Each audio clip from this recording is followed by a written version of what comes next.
So one plugin that I really love is the TransX plugin on drums. So I'm going to go for just the wide mono, and this basically just improves transients. A transient is the kind of the hard hitting bit of the sound, and it just accentuates the transients or pulls them back if you're looking for something softer.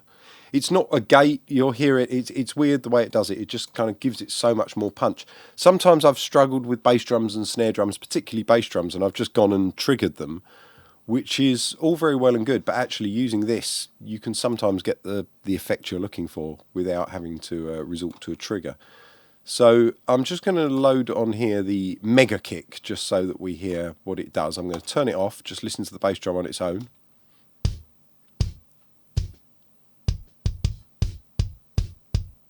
And I'll put the plug-in in. Trim it down a bit.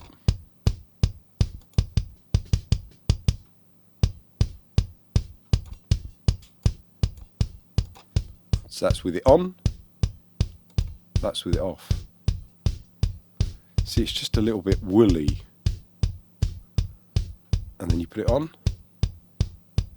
and it sounds great. Now let's say you were doing a jazz session and you actually wanted less of the slap, you wanted it to be more woolly.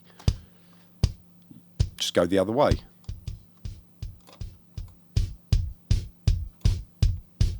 And that gets rid of some of the attack, but I love the attack.